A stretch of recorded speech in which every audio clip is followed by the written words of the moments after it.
Carlos, ya estamos en vivo. Sí, ya estamos ahora. Salen los attendees. Sí, sí, ya estamos en vivo. Listo. Bueno, chicos, buenas noches con todos. Para cerrar esta exitosa jornada del área de ginecología y obstetricia, tenemos como última sesión al tema de emergencias ginecológicas, que va a ser impartido por la doctora Mariuxi López Candelaria. La doctora es nuestra docente en la rotación de internado, en el área de ginecología. Ella es médico tratante del Hospital de Especialidades Teodoro Maldonado Carbo y de la Clínica El Ciber. Es especialista en ginecología obstetricia, especialista en cirugía laparoscópica ginecológica y especialista en endocrinología ginecológica y reproducción. Bueno, doctora, le reiteramos nuestro agradecimiento por cerrar esta exitosa jornada y sin más preámbulo, la dejamos. Muchas gracias, Carlos, por la presentación. Gracias a los organizadores por haberme invitado.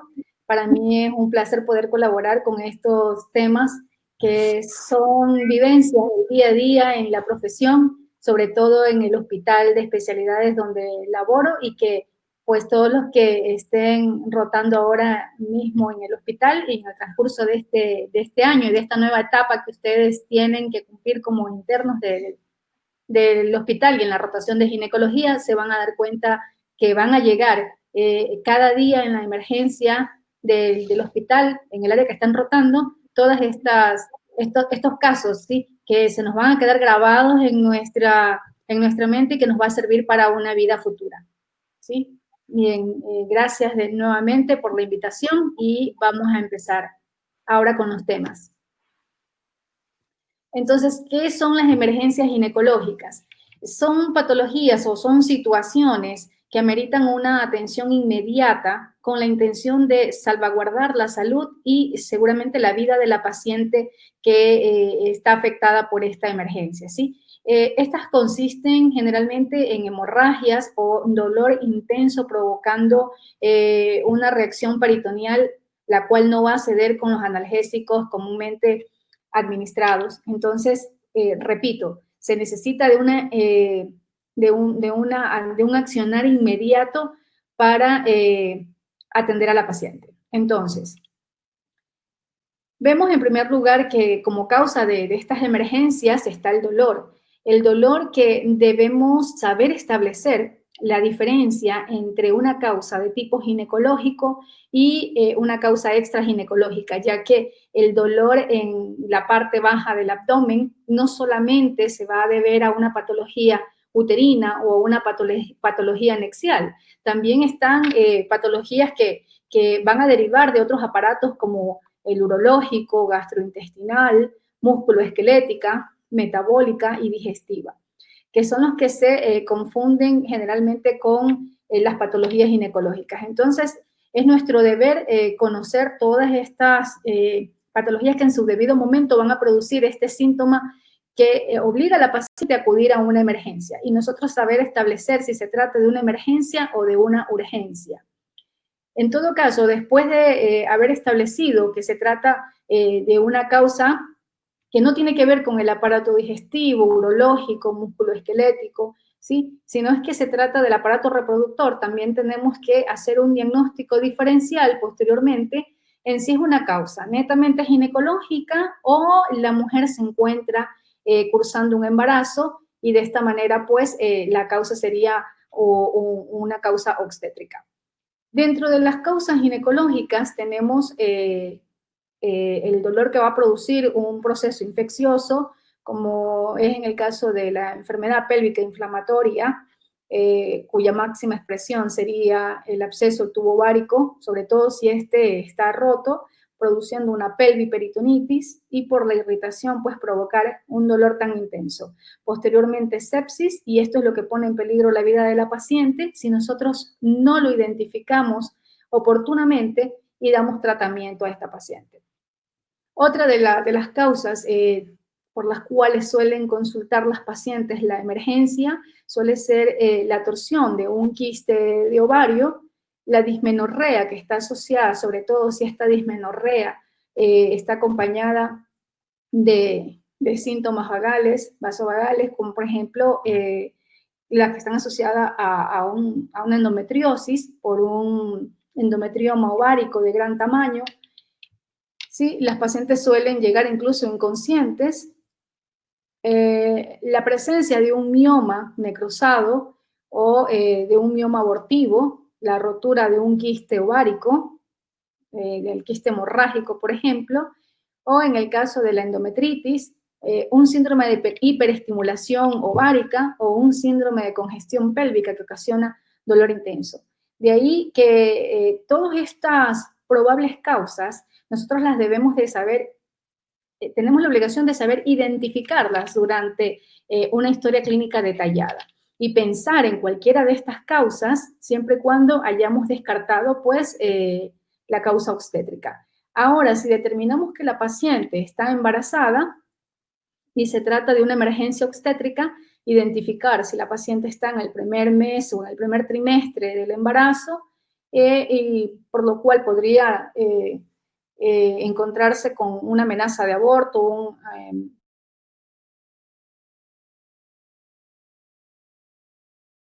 que si está roto de la localización,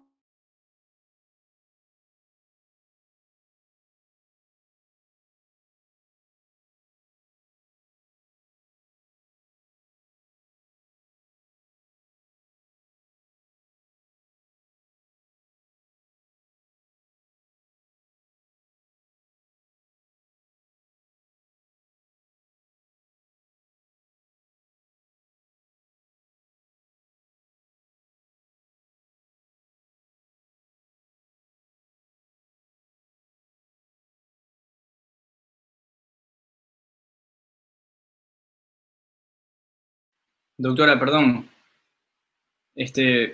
no se la escucha bien. Es posible que se haya apagado el micrófono, se haya desactivado el micrófono. No se escucha, de hecho. Sí, no. A ver. A ver.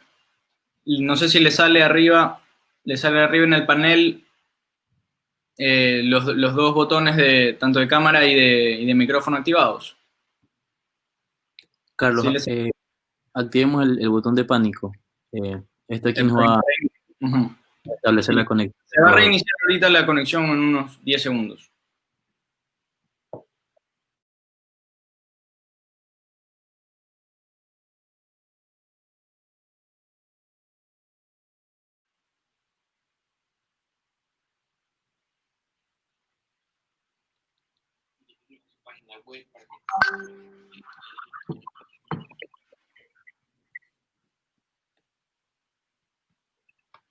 Ahora.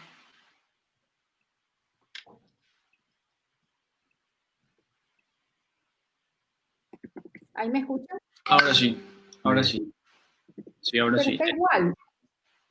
Una pregunta, ¿no escucharon nada o solo las últimas? Solamente la última diapositiva. Sí, habría que entonces... Ahora estoy cargando nuevamente las diapositivas, doctor. Ya, ok. Bueno.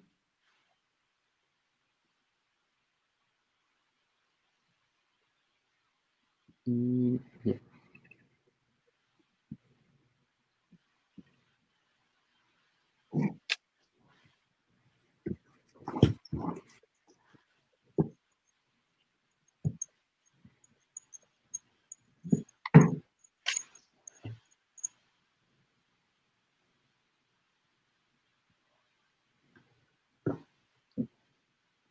Un minuto.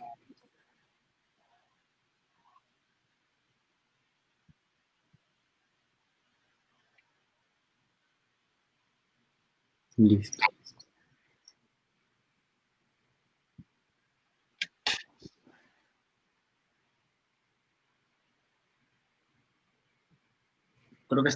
creo que la anterior es la que... Ahí estamos. En este estamos.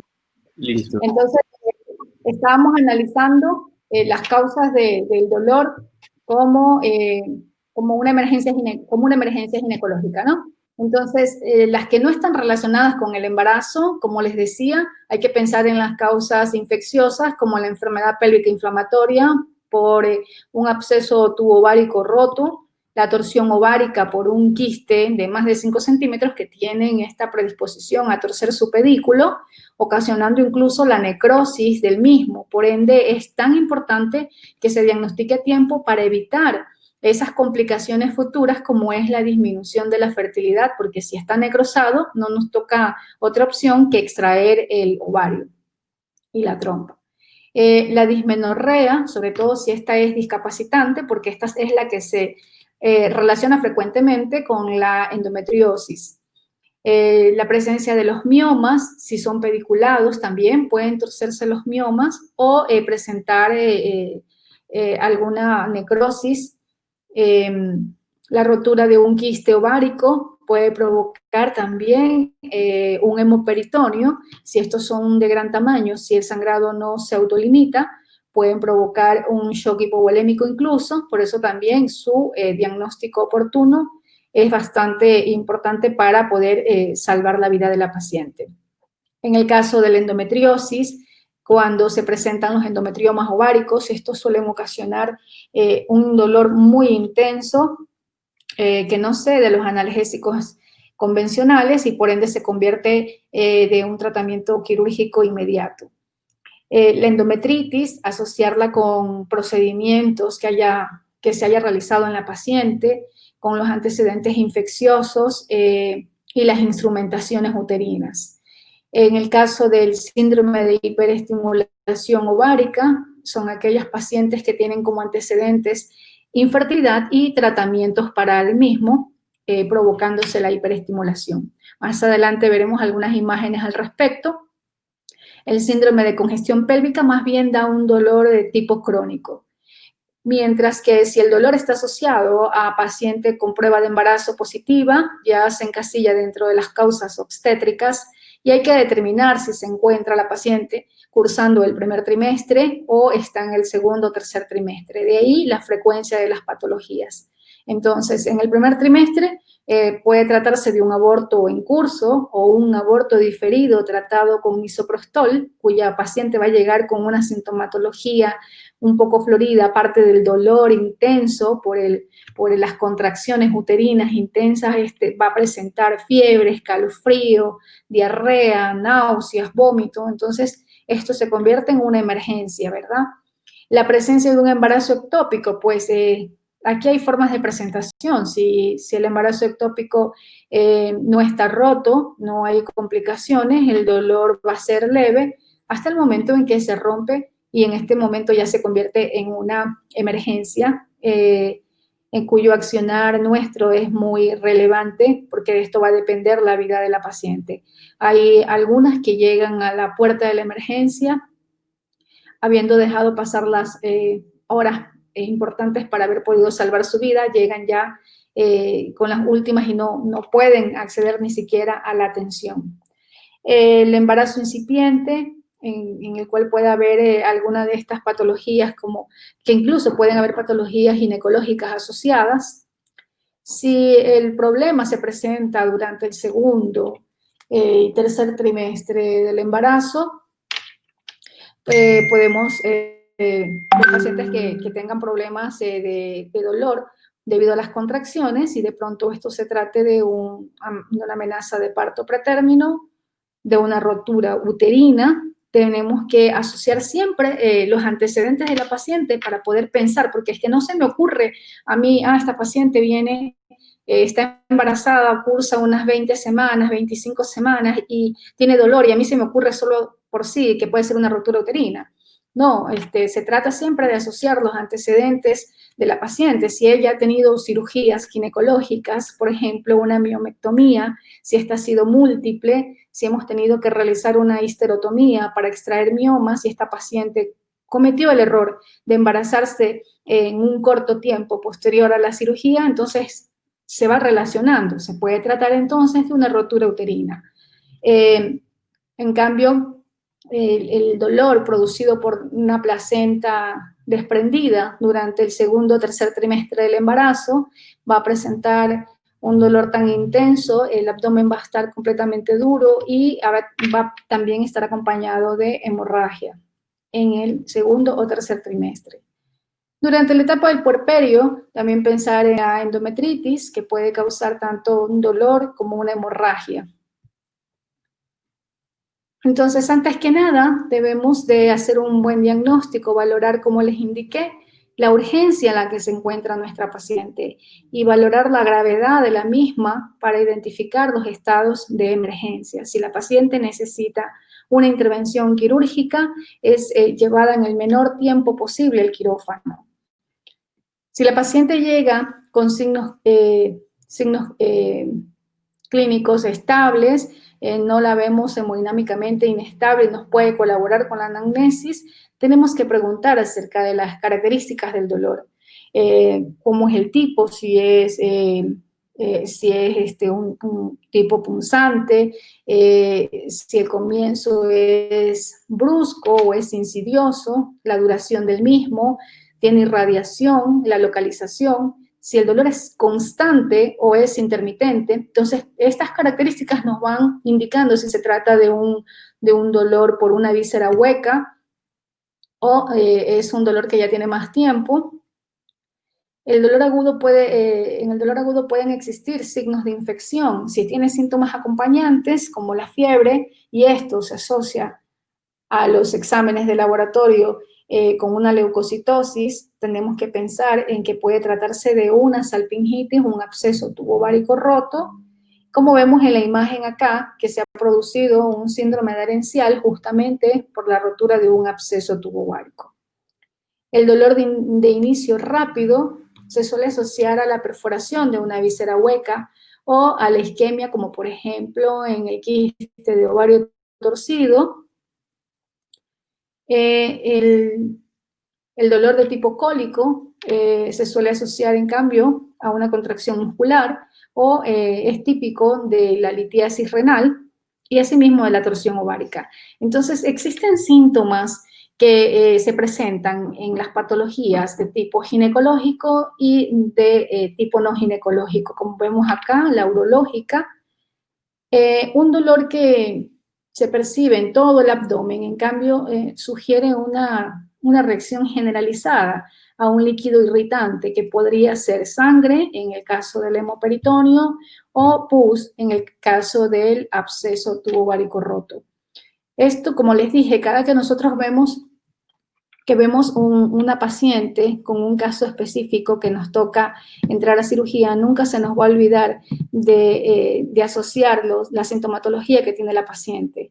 Hace poco llegó a la emergencia una paciente con dolor intenso, que no cedía ningún analgésico. La paciente se encontraba en posición fetal todo el tiempo, había recibido ketorolaco, tramadol, y la paciente continuaba con dolor. Como estaba en posición ginecológica y permaneció más de 24 horas acostada, ella lo que tenía era un hemoperitoneo y esta sangre estaba pues obviamente en todo el abdomen, incluso en mesogastrio, en abdomen superior, y esto era lo que producía esa sintomatología de irritación peritoneal. Cuando le realizamos la laparotomía, encontramos aproximadamente unos 450 cc de hemoperitoneo. Obviamente la paciente también estaba con una hemorragia uterina normal y el dolor. Eran los dos síntomas que le hicieron ingresar por emergencia a la paciente mientras se valoraba cuál era la causa de esta sintomatología. Pues llegó un hemograma en el cual indicaba que tenía 8 gramos de hemoglobina por decilitro, es decir, estaba anémica, pero todavía la paciente no estaba inestable. Mientras llegaban el resto de exámenes, esta paciente en su historia clínica había indicado que no se había hecho jamás una citología cervical y tenía 27 años, con inicio de vida sexual activa a los 17 años. Entonces ya tenía antecedentes. Si nosotros lo relacionábamos con la historia clínica, pues podríamos pensar, y sobre todo con la exploración ginecológica, ya podemos sospechar de que la paciente de pronto tenía una patología maligna, pero ¿por qué el dolor tan intenso? No contábamos con el hemoperitoneo. Al examen ginecológico tenía una tumoración a nivel del cérvix. Sin embargo, al colocar el espéculo, el cérvix aparentaba normoepitelizado, ¿no? Tenía una masa exofítica que nos hiciera pensar en un cáncer de cervix. Podría tratarse de un leiomioma o como se indicó en la ecografía transvaginal que se le realizó previa a la cirugía, se trataba de un útero aumentado de tamaño, polimiomatoso y que también tenía un mioma cervical. Sin embargo, después de la laparotomía, se evidenció una tumoración endofítica y se trataba de un cáncer, pero que había crecido hacia el canal cervical. Por eso era el hemoperitoneo, o sea, sangraba hacia adentro a la cavidad, así como por vagina, aunque su mayor sangrado era retrógrado. Por eso el dolor tan intenso de la paciente. Como les decía, se debe realizar una anamnesis dirigida. Si nosotros queremos atender a una paciente y llegar a un diagnóstico oportuno, debemos saber qué preguntas realizar, porque de pronto se nos pasa algo o a la paciente se le pasa decirnos ciertos detalles. Entonces nosotros sabemos qué es, si ya pensamos, tenemos una impresión diagnóstica, tenemos que preguntar de una manera dirigida, ¿sí? Para que la paciente no nos empiece a contar otras cosas, sino lo que a nosotros nos interesa saber.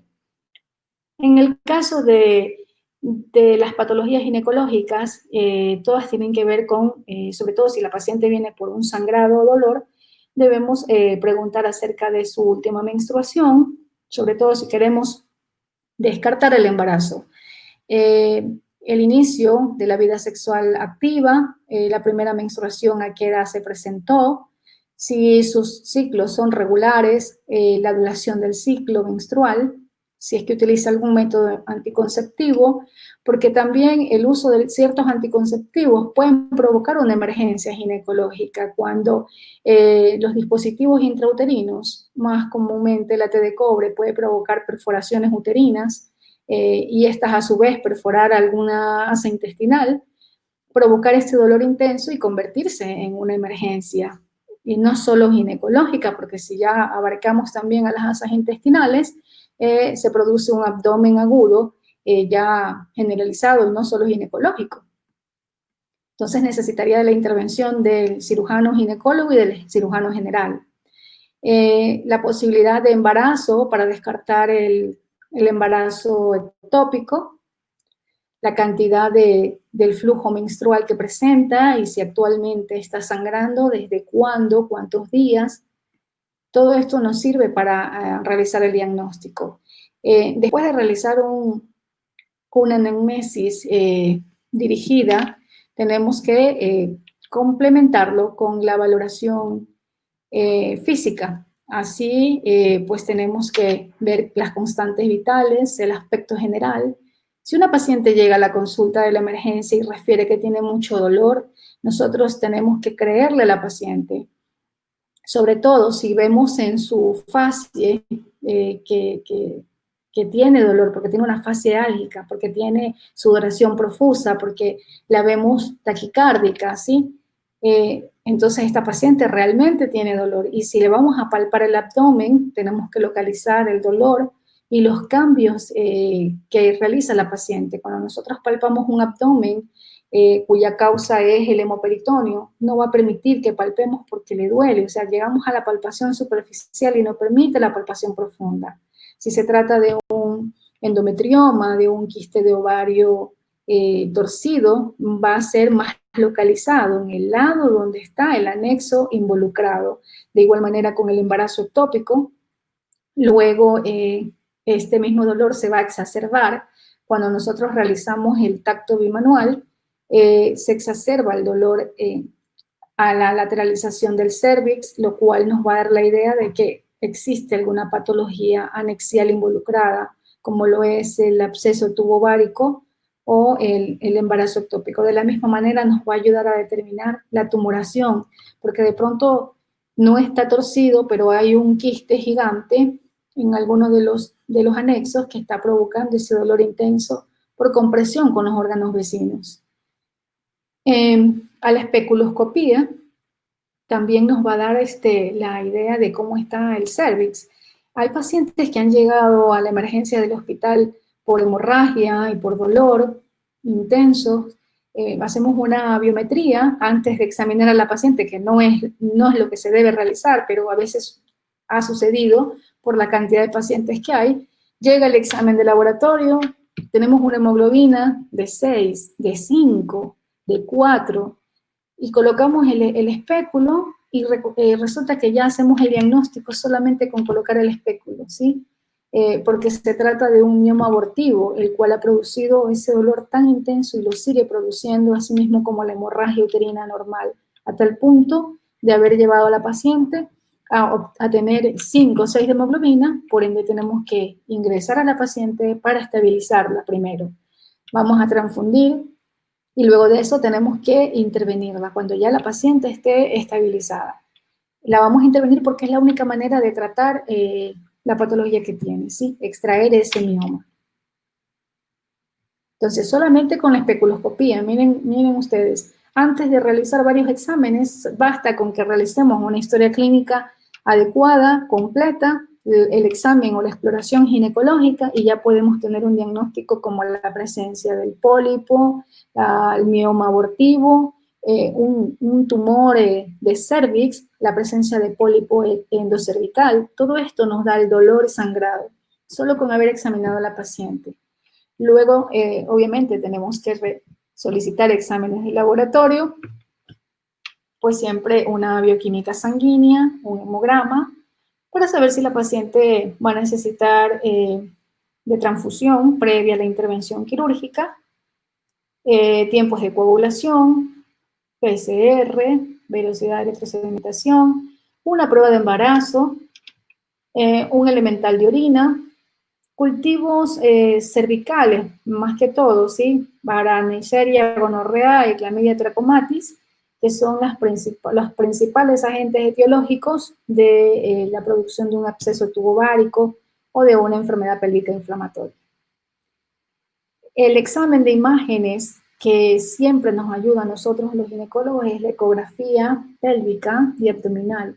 Para explorar los órganos pélvicos es preferible la ecografía transvaginal, pero si es una paciente virgen o que no le podemos realizar esta, pues nos debemos conformar con una ecografía pélvica transabdominal. Bien, como les decía, hay que descartar el embarazo porque de acuerdo a la causa o al diagnóstico ya definitivo que nos lo va a dar tanto la beta-HCG como la ecografía transvaginal, debemos de tomar la decisión, ¿no? Si se trata de un embarazo ectópico, ya sabemos que el dolor es agudo, continuo, intermitente, a menudo asociado a matrorragia, escasa, no es abundante. Antes de la rotura puede presentarse con un dolor anexial unilateral con la presencia de la masa, que la vamos a palpar con el tacto bimanual. Sin embargo, si este embarazo se rompe porque está en la tuba, vamos a tener signos de irritación peritoneal, inestabilidad hemodinámica y el tratamiento pues ya sería otro, ¿verdad? Una verdadera emergencia. Ya vimos la amenaza de aborto, pues trataríamos la causa. Esto es más obstétrico. Esta es la imagen de un embarazo ectópico, ¿sí? Pero es cornual, si se dan cuenta. Esta fue una paciente que operé el año pasado en el hospital. No está muy buena la imagen, fue tomada por una de las enfermeras. Hicimos una cirugía laparoscópica, fue bastante interesante porque no son tan frecuentes estos embarazos cornuales, ¿sí? Más frecuentes son los tubáricos, ¿sí? A nivel del istmo, pero en este caso fue buena la intervención, fue oportuna porque miren que no está roto, sin embargo, tenía la paciente dolor y tenía metrorragia. Pudimos extraer la trompa, pero dejamos el ovario del lado derecho donde se presentaba el embarazo ectópico. Extrajimos el saco completo porque hicimos una incisión acá sobre la tumoración con el monopolar. Extrajimos por completo el saco gestacional y luego se coaguló la parte del cuerno y la paciente tuvo un buen pronóstico, una recuperación muy rápida. Si se dan cuenta, aquí no hubo una inestabilidad hemodinámica porque no hubo sangrado, pero sí el dolor era bastante intenso. Entonces, afortunadamente, fue un accionar rápido, un diagnóstico oportuno. Nos ayudó mucho la ecografía transvaginal.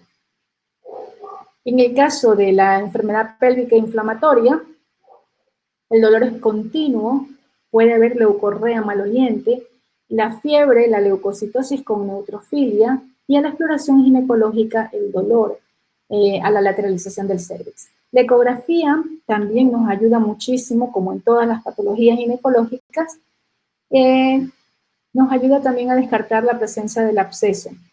¿Por qué es tan importante la enfermedad pélvica inflamatoria? Porque está relacionada con la actividad reproductiva de la paciente, ¿sí? Sobre todo en mujeres jóvenes. Si encontramos un absceso a nivel de la trompa, a nivel del ovario, que ya está comprometiendo todo el anexo, debemos intervenir inmediatamente. Debemos hacerlo por vía laparoscópica, porque la paciente se va a recuperar muy rápido. Vamos a evitar la formación de adherencias que en el futuro provoquen mayor dolor. Y digo, debemos actuar rápidamente, porque si no lo hacemos, va a peligrar no solamente la parte reproductiva, sino la vida de la paciente, ¿sí? Porque el absceso que no se drena y que no cede al tratamiento farmacológico, va a invadir el útero, va a invadir el anexo siguiente. Se va a romper y va a producir una pelviperitonitis y una pelvis congelada, porque se van a adherir las asas intestinales, el epiplon, y el procedimiento quirúrgico, en vez de ser sencillo como en la laparoscopía, se va a convertir en una laparotomía con el riesgo de lesión intestinal.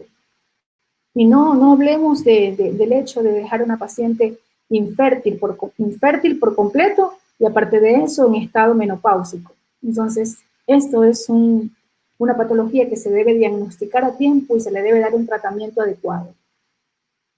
De la misma manera, siempre hay casos muy relevantes que jamás se me van a borrar y que siempre se los comento a todos los estudiantes, porque para que entiendan la importancia de saber diagnosticar a tiempo. Una paciente en consulta de infertilidad, ¿sí?, acude para que le diagnostiquen cuál es el problema.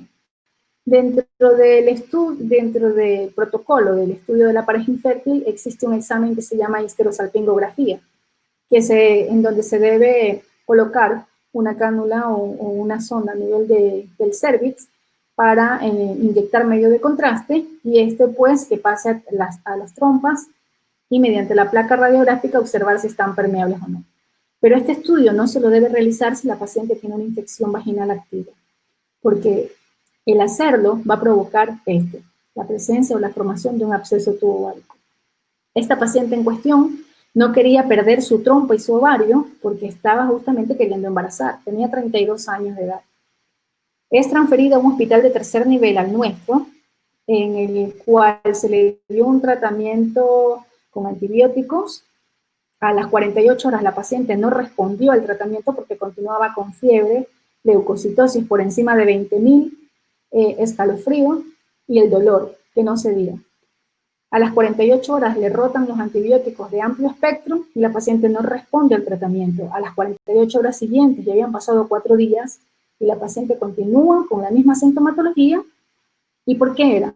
Porque el absceso no lo drenaron en ningún momento, ya que la paciente no daba su consentimiento para la intervención quirúrgica. Entonces, siguieron otras 48 horas más con otra rotación de antibióticos hasta que ya fue imperativo ingresarla a cirugía, porque en ningún momento tuvo mejoría la paciente. Entonces, ¿qué sucedió? Que esta paciente que deseaba tanto embarazar terminó perdiendo su útero y ambos anexos, ¿sí? Quedó en menopausia a sus 32 años sin oportunidad de ser madre jamás. Si lo hubieran intervenido en las primeras 48 horas, hubiera perdido solo la trompa izquierda y el ovario izquierdo. Le quedaba el útero y le quedaba el otro anexo completo para que ella pueda intentar embarazar. Por último, si una paciente presenta hidrosalpinx parecido a esto en ambas trompas, es necesario retirar las ambas trompas y que se quede con su útero, porque todavía tendría la oportunidad de ser madre mediante un tratamiento de reproducción asistida. Pero en estas circunstancias, con todo su aparato reproductor fuera, esa esperanza ya no existe. Entonces, es importante recordar esto, ¿sí?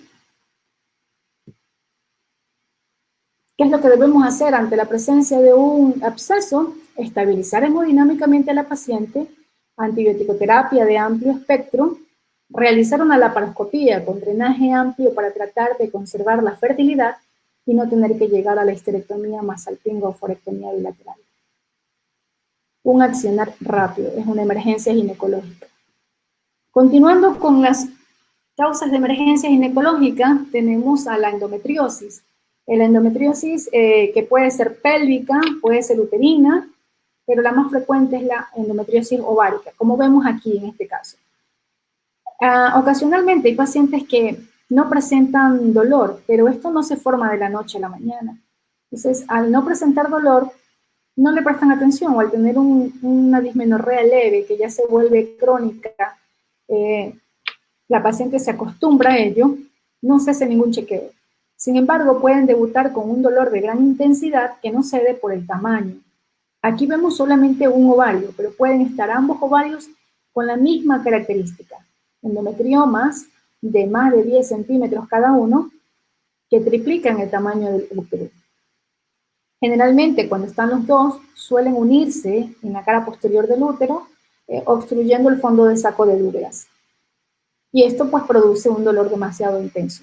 Aquí, como vemos, se está realizando una intervención por laparoscopía, se está aspirando el contenido del endometrioma en el ovario derecho, y si se dan cuenta, aquí existen dos hojas.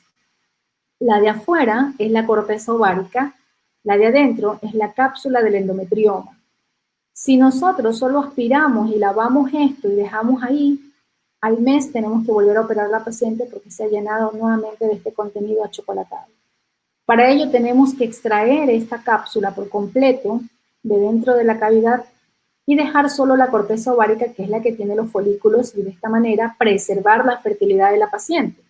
Si es una paciente que ya tiene maternidad satisfecha, que se ligó, bueno, no importa, le podemos sacar el ovario, más aún si está en la etapa perimenopáusica. Pero si es una mujer joven, aunque tenga maternidad satisfecha, debemos preservar su ovario, porque de esta manera la paciente todavía seguirá produciendo estrógenos y no padecerá de menopausia.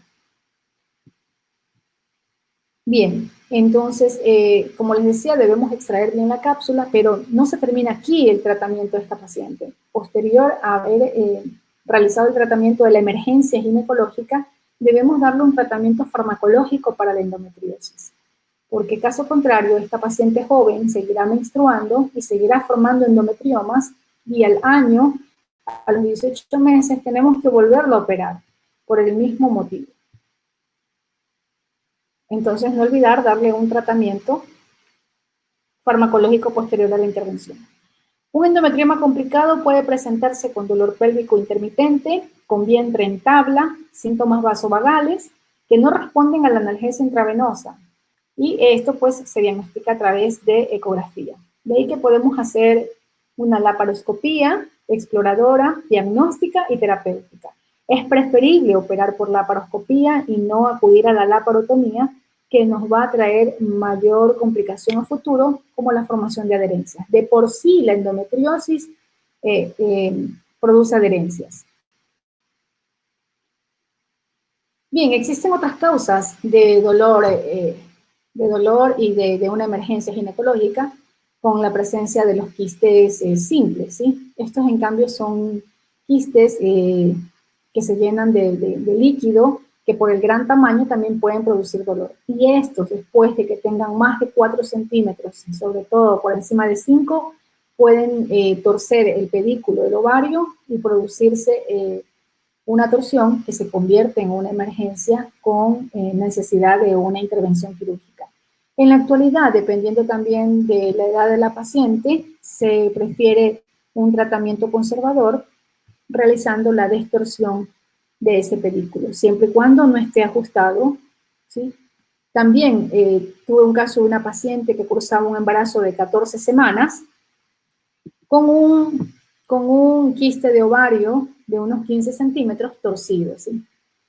tenía dolor intenso, se la tuvo que intervenir por la laparoscopía, su embarazo continuó, ¿sí? Lo único que se hizo fue destorcer esta torsión que tenía y extraer el quiste, ¿sí? Se abrió el ovario, se extrajo, se aspiró el contenido líquido y se extrajo la cápsula. Y la paciente continuó con su embarazo.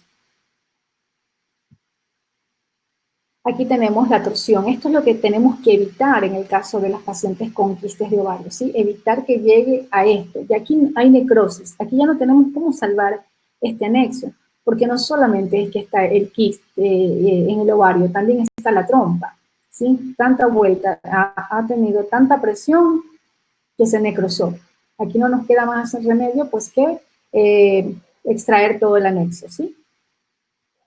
Entonces, el dolor suele ser intermitente, de comienzo agudo, puede asociarse con febrícula, signos de irritación peritoneal, leucocitosis, pero obviamente el dolor pélvico va a ser mucho más intenso del lado donde se encuentra el ovario comprometido. Otra de las causas de emergencia ginecológica sería la presencia de una hematometra o piometra. Afortunadamente es infrecuente, ¿sí? Pero pues tenemos que relacionarlos, como les dije, en la historia clínica, y los antecedentes de esta paciente pueden ser la manipulación uterina previa. Esto puede llegar a ocurrir en aquellos casos de mujeres que se realizan abortos clandestinos, donde no se tiene el cuidado necesario, la asepsia que se necesita para el procedimiento, producirse una piometra que no se trate a tiempo y perder su útero. O sea, es de mucho cuidado y la atención debe ser inmediata. La ecografía transvaginal nos ayuda en su diagnóstico, al igual que el laboratorio, ¿sí? Otra de las causas sería la necrosis de un mioma, es muy infrecuente, pero pues también relacionarlo con la historia de miomas o de hemorragias que tenga la paciente. El dolor es continuo, con o sin irritación peritoneal. El síndrome de congestión pélvica también suele ser infrecuente. En este caso, la paciente refiere a un dolor pélvico crónico que puede agudizarse, sobre todo si la paciente permanece mucho tiempo de pie, y es un dolor un poco más opresivo. Y el síndrome de hiperestimulación ovárica, pues recordar los antecedentes de estimulación, preguntar qué tratamiento ha recibido la paciente. Miren el tamaño de estos ovarios hiperestimulados, mucho más grande que el mismo útero, ¿sí? Esta es una cirugía por laparotomía que no se debería ya realizar en la actualidad. Y la sospecha la vamos a tener justamente por los antecedentes del tratamiento hormonal que recibe la paciente. Continuando con las causas de emergencias ginecológicas, tenemos a la hemorragia uterina normal, considerándose que la hemorragia genital anormal es aquella que difiere de la cantidad normal, de la duración, periodicidad, o cuando se produce antes de la menarca o después de la menopausia, que ya no debería haber sangrado. Entonces, existen muchas causas en las cuales debemos clasificarlas en las causas estructurales y las causas no estructurales. Las no estructurales, pues las vamos a identificar si ya hemos descartado las primeras mediante una ecografía. Y así tenemos que debemos valorar las lesiones vulvares, que suelen ser causas de sangrado. Estas son producidas por el uso de tampones con aplicador de plástico. Pueden lesionarse la vulva, el introito, las paredes vaginales por el uso de cuerpo extraño, de introducción de cuerpos extraños, o lesiones producidas por el coito, ¿sí? También en la emergencia del hospital nos llegaron varias pacientes con desgarros vaginales, ¿sí? Por coito reciente. Una de las pacientes estaba en edad posmenopáusica, no había tenido relaciones hace mucho tiempo, no tenía tratamiento de reemplazo hormonal, por ende tenía una atrofia urogenital, mantuvo una relación y presentó un desgarro. Pero la que más me llamó la atención fue una paciente que llegó a las 3 de la madrugada a la emergencia del hospital cuando yo era residente. Esta paciente sangraba a tal punto de que ya se necesitó de 3 unidades de sangre para poder intervenir a la paciente. Cuando la examinamos, colocamos el espéculo, no veíamos el sangrado. Lo que colocamos el espéculo y lo abrimos, el sangrado paró un poco. Cuando cerrábamos el espéculo, eso era como un grifo abierto, ¿sí? Como un manantial, corría la sangre. Veíamos el cervix y estaba completamente normal. Pensábamos sí en un desgarro, porque la paciente a las 3 de la mañana, que estaba en una fiesta, había tenido un encuentro sexual y eso le había producido un desgarro. Luego lo identificamos, se encontraba en la cara posterior superior de la vagina, estaba el desgarro. Tuvimos que intervenir inmediatamente a la paciente porque no paraba con nada, ¿sí? Entonces, eso fue una verdadera emergencia ginecológica, porque si no hubiera llegado a tiempo la paciente, hubiera muerto. Había una lesión de un gran vaso.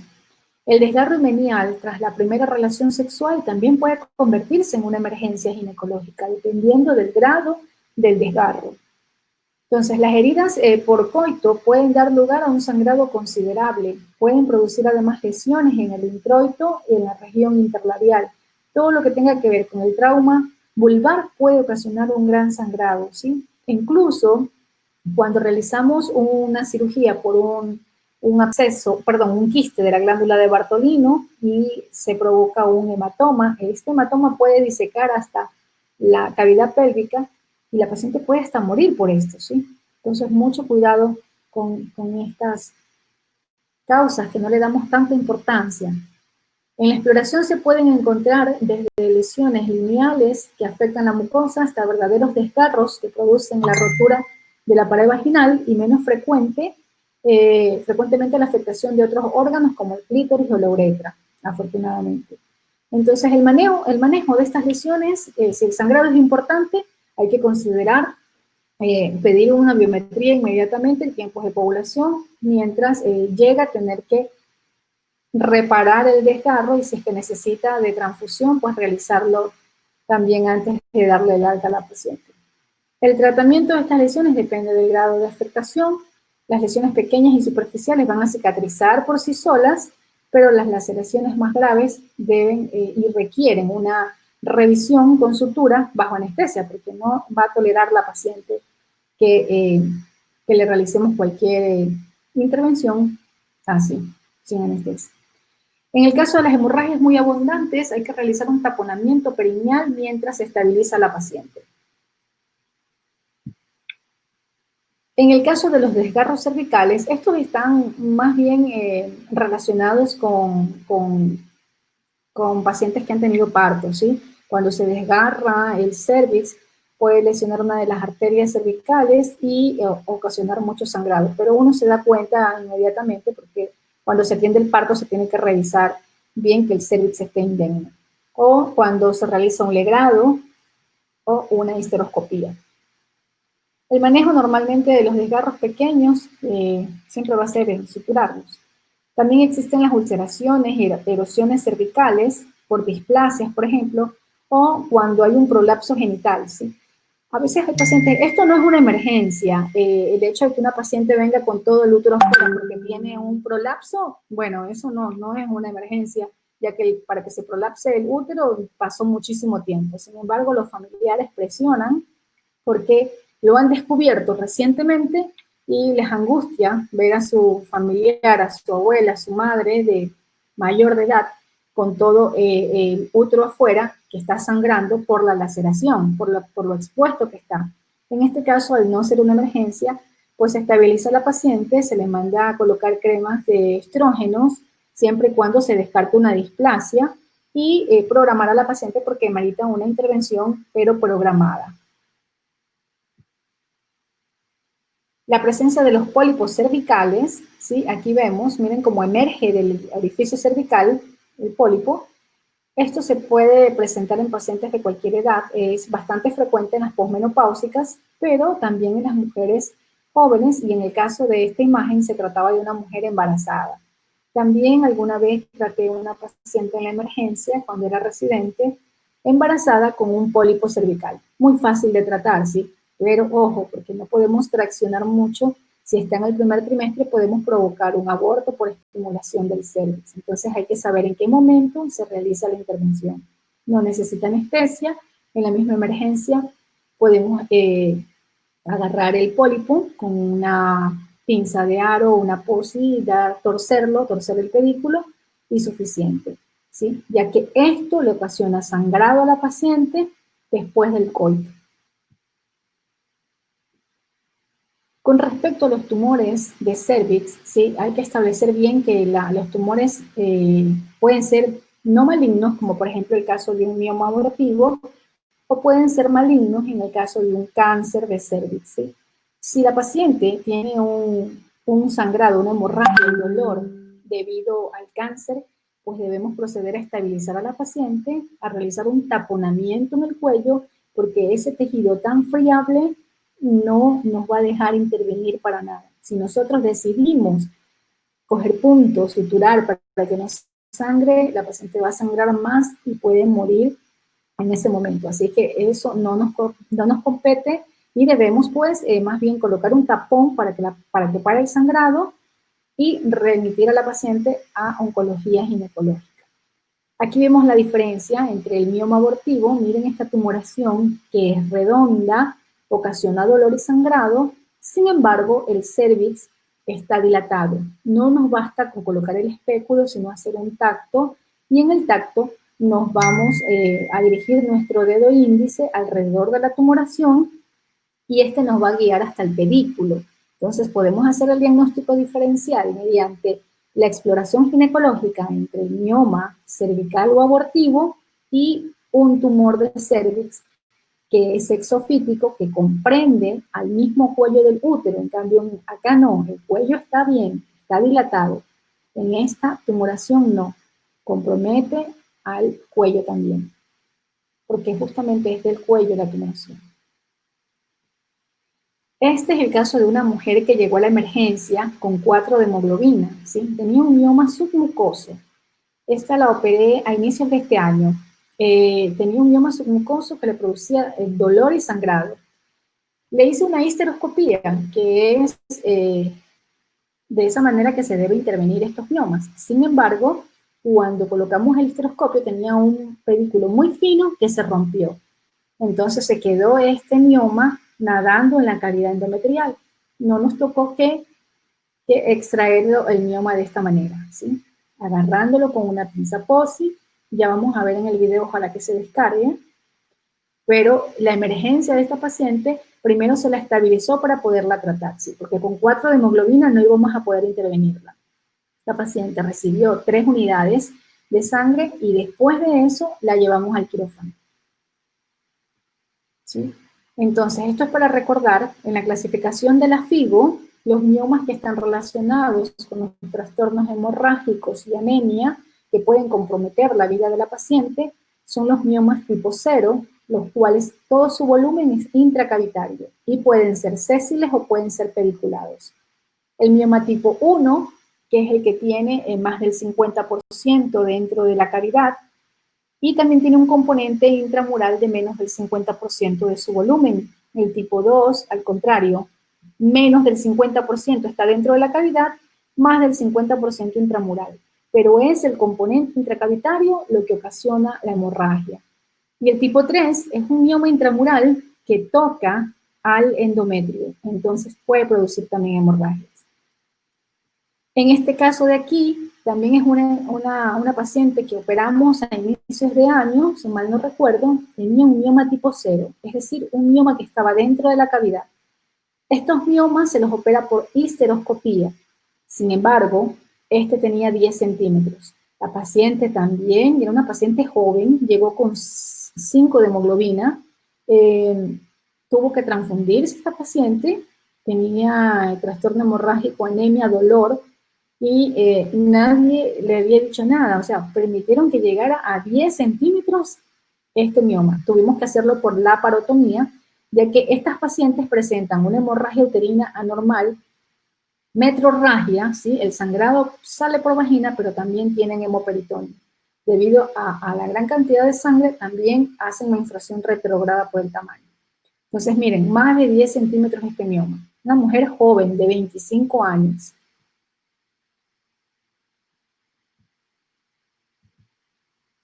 Este es el video, pero no. No se descargó el video, qué pena. Pero bueno, aquí si se dan cuenta está saliendo el bioma, es la misma imagen anterior. Y esta también es otra paciente que llegó a la consulta de emergencia por dolor y sangrado, ¿sí? Este es el útero más grande que he extraído en mi vida. Todo esto es el útero, ¿sí? Esta paciente semejaba a un embarazo a término. La tumoración le llegaba hasta el epigastrio. La paciente tenía mucho dolor, tenía sangrado, también se la tuvo que transfundir antes de la cirugía por la anemia que presentaba. Entonces, lo importante es saber establecer el diagnóstico para poder darle el tratamiento oportuno. En cuanto a la hiperplasia endometrial, también suelen producir hemorragias, trastornos, anemia. La ecografía nos ayuda mucho en este caso porque el útero puede estar de tamaño normal. Cuando hacemos la exploración ginecológica, nos encontramos con que es un útero intrapélvico. No nos llama la atención hasta que hacemos la ecografía porque la paciente nos refiere a hemorragia uterina y lo podemos incluso confundir con una hemorragia de tipo disfuncional, pero al llegar a la ecografía vemos esto. Este es el endometrio. El endometrio en una mujer en edad reproductiva no debe sobrepasar los 12 milímetros. En una mujer posmenopáusica no debe sobrepasar los 5 milímetros. Si está tan grueso el endometrio, debemos realizar una biopsia para determinar que se trate de una hiperplasia endometrial y amerite un tratamiento farmacológico o se trata de un cáncer de endometrio, ¿sí? En ese caso tenemos que hacer una biopsia de endometrio y esto ya nos va a establecer el diagnóstico definitivo, ¿no? Y pues posteriormente el tratamiento. En el caso de los pólipos endometriales, hace rato vimos los pólipos cervicales, ahora son los pólipos que están dentro de la cavidad uterina, se los opera por histeroscopía, ¿sí? Este es un pólipo grande que ocasiona mucho sangrado y dolor. Entonces también el tratamiento debe ser la extirpación del mismo por vía histeroscópica. Si la ecografía no nos da el diagnóstico o nos da la sospecha nada más, nosotros debemos pues hacer la histeroscopía diagnóstica y nos sirve como tratamiento al mismo tiempo. Con respecto al adenocarcinoma, que también va a producir sangrado de esta manera, pues el diagnóstico lo va a dar el estudio histopatológico, ¿sí? La biopsia. En este caso, las pacientes van a presentar una metrorragia posmenopáusica, por eso toda mujer después de la menopausia que presente sangrado va por la emergencia porque se asusta, porque sabe que ya no tiene que sangrar. Y la causa de ese sangrado es esto, el adenocarcinoma. Entonces, pueden tener un sangrado oscuro, ¿sí? Que generalmente se lo compara como el agua de lavar carne. Nosotros siempre tenemos que pensar mal cuando se trata de una paciente posmenopáusica que esté sangrando. Es verdad que existen causas no malignas como la atrofia urogenital, el que haya tenido coito posterior a su menopausia sin ningún tratamiento estrogénico o que tenga un pólipo en el cervix, pero también tenemos que pensar mal mejor y descartar un cáncer. Ahora, una hemorragia disfuncional también nos puede dar anemia, también puede poner a la paciente inestable hemodinámicamente. Entonces, tenemos que evitar que eso ocurra. En todo caso, si hacemos un examen y la hemoglobina la tenemos en menos de 9, ¿sí? Cuando anteriormente ha tenido una hemoglobina normal, debemos de sospechar de coagulopatías en el caso de mujeres jóvenes en la edad de la pubertad.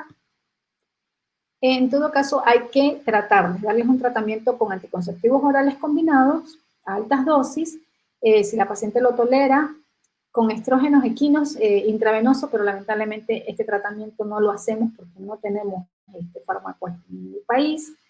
Lo que tenemos son los anticonceptivos orales combinados, los anovulatorios monofásicos, le vamos a dar una tableta cada 8 horas por 2 días, luego un comprimido cada 12 horas por 2 días, y luego finalizar el blister tomando un comprimido diario, ¿sí? Hasta que termine el blister.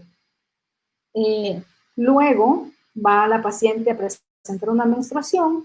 Tenemos que también complementarlo con un antifibrinolítico, como el ácido tranexámico. Le vamos a dar 500 miligramos cada 8 horas, los primeros 3 a 4 días de la menstruación. Un antiprostaglandínico también podemos usar, todo depende de cómo responda la paciente, ¿sí? En este caso, darle un tratamiento para evitar que la paciente necesite transfusión sanguínea y una hospitalización. Entonces, si la paciente nos llega a la emergencia, tenemos que atenderla como tal, aunque no es una verdadera emergencia, sino una urgencia, tratar para que no llegue a ser una emergencia ginecológica. Si el tratamiento farmacológico no es efectivo, nos tocará realizar un legrado uterino para parar ese sangrado y evitar que la paciente siga en anemia. Bien, estos son los temas más frecuentes en las emergencias ginecológicas. Espero que haya llenado sus expectativas y en todo caso tenemos todo un año para verlas directamente. ¿Alguna pregunta, chicos? Listo, doctora, muchísimas gracias. Entonces, bueno, a continuación vamos a dar entonces paso a las preguntas de las personas que estén conectadas. Ya veo que hay algunas por acá. Bueno, la primera pregunta es, buenas noches, doctora. ¿Habría alguna indicación para ecografía transvaginal en mujeres vírgenes o bajo ninguna circunstancia se debería realizar este procedimiento en ese grupo de pacientes? Bien, como les dije, siempre la ecografía pélvica nos va a ayudar con el diagnóstico de las emergencias ginecológicas. Si se trata de una mujer virgen, no tenemos que hacerla, pero existe otra opción, la ecografía pélvica, ¿sí?, transabdominal, y en última instancia la transrectal si queremos establecer el diagnóstico de una patología anexial tumoral. Existen otras vías, no necesariamente la transvaginal. Ok, la siguiente pregunta es la siguiente. ¿Cómo sería el manejo de un mioma submucoso que se vuelve abortivo? En el caso de que el pedículo de este mioma sea fino y sus vasos estén colapsados y casi todo el volumen se encuentre ya en la vagina y lo único que lo tiene unido al endometrio es el pedículo, incluso en la consulta en el consultorio de emergencia sin tener que llevarlo al quirófano podemos resolver esto. Pinzamos el mioma con una pinza POSI y empezamos a torcer su pedículo hasta que finalmente se rompe esto y se para el sangrado y paró el dolor, porque ya el mioma está en su totalidad en la vagina.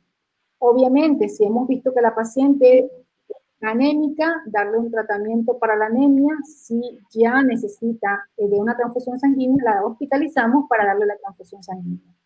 En el caso de que el pedículo sea muy ancho y la paciente no tolere la tracción del mismo, o porque vemos que todavía parte del volumen se encuentra dentro del útero y la otra parte en vagina, necesariamente debe ser la intervención en quirófano, bajo anestesia conductiva, para que la paciente pues, pueda tolerar el tratamiento quirúrgico. Y de la misma manera, correlacionándolo con los exámenes de laboratorio, si necesitara una transfusión, pues hacerlo previa a la intervención, y si no, solamente con terapia diaria. Ok, la siguiente pregunta es, en la hiperestimulación ovárica, ¿el tratamiento inminente es la oforectomía?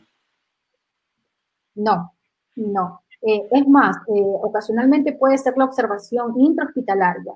Tenemos que hospitalizar a la paciente, evitar que esa paciente se embarace es lo prioritario, ¿sí? Porque el hecho de que aumente la gonadotrofina coriónica es lo que va a poner en peligro la vida de la paciente.